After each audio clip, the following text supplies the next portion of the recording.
6'1", from Chicago, Illinois, your host for the Give and Go Hoop Show, Low Battle.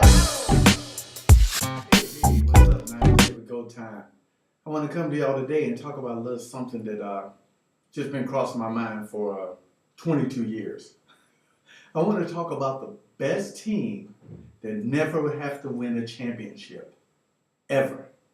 And I want to talk about one of the best coaches that never have to win a championship. And their fans is okay with it. The ownership's okay with it. Everybody's okay with it. It's not a big deal. Life is good. Hey, I guess it's okay if we can have it. Well, I was just doing a little research and I was like, wow. Jerry Sloan has been the coach of the Utah Jazz for 22 years. 22 years. Think about it, 2 decades. This dude has been the coach of the Utah Jazz.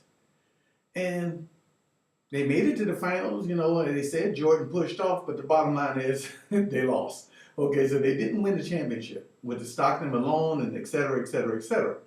But I was just wondering, I was like, you hear all of this stuff in sports all the time, saying, going back thinking all the coaches they want to fire after 17 games in the season and if you don't have a winning season, you got to go and stuff like that. And I was just wondering, why don't anybody ever say fire Jerry Sloan? I'm just curious because it's like this guy makes the playoffs all the time for the most part with Utah. They have a solid team all the time. I mean, look at it right now. They're in first place right now in their division. And they're always there. But, it's kind of like, it's I don't even know the words to say. It's funny is that everybody almost accepts them not winning. You don't even expect them to win the championship. If you listen to, TNT or, NBA TV, when the season starts, rarely do you hear someone say, well, Utah is the favorite to win the Western Conference Championship, and Utah is the favorite to go to the finals, and Utah is the favorite to make it. Why is that? I mean, it's like they have a solid team every year, but yet nobody really ever picks them to win. And it's funny because their fans, you never hear no outrage from, Salt Lake City or anything saying, get rid of Sloan. Why can't we win a championship? They're pretty accepting of it. They're okay. And I got to thinking about that. I go, okay, is it just the ownership? Sloan made a lifetime deal with them? Or they just kind of like settling for solid? And that's what I started thinking. I say, you know what? Utah likes to settle for solid because I say Sloan been there 22 years. He only got like a 60% winning percentage. So, he wins 60% of the time. And, they sell their stadium out. Everything goes well. So then I started to think. I said, wow, hold on a second. I got a phone call. Can you believe that in the middle of the show? Give and Go Hoop Show. Your husband is in the middle of a show right now talking about the Utah Jazz. Matter of fact, you on film as we talking about this. So your husband gonna have to hang up on you and come back and talk to you a little later. So you got some airtime. Say hi to the friends. Bye.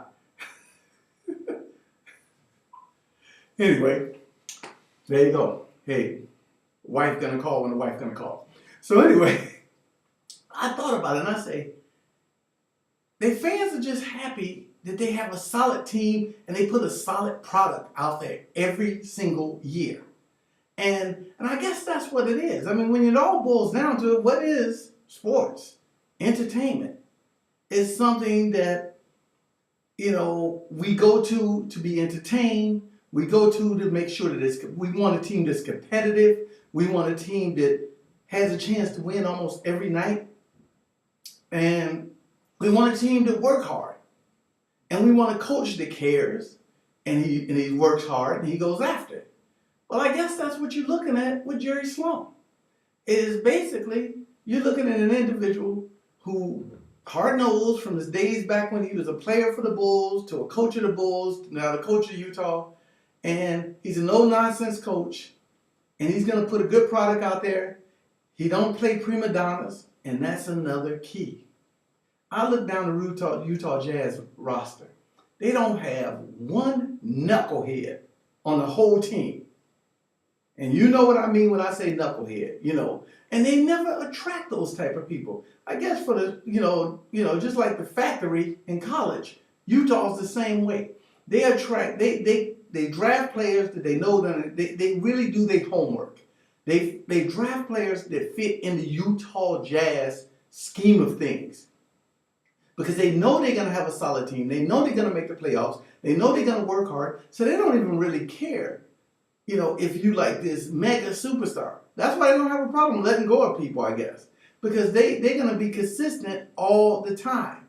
I mean, and that's the thing I looked at is I said, wow, these guys don't have one knucklehead on the whole team. Not one person who brings the team down or one person that Jerry Sloan had to settle for it and say, okay, like an Allen Iverson. In other words, to get to the championship, I'll let you destroy the team and I'll let you do whatever you want. That you're never going to see that on the Jerry Sloan team. That's why I say they're the best team that'll never win a championship, and they got one of the better coaches who his fans and ownership is okay with never winning a championship. If they weren't, do you think he'd be there 22 years? Give me a break. And it's really sad because they are solid. I don't know at this particular time what it's going to take for Utah to get over the hump and, and make it to the Western Conference Finals and maybe get back to the NBA Finals like when they had Stockton and Malone. But I guess Utah fans and NBA fans, if we want to see a solid team that's going to work hard every night and give you everything they got, hey, go watch the Utah Jazz. They good, they solid, they play hard. Anyway, may all your jump shots hit the bottom of the net. Life, love, and hoop forever. Peace.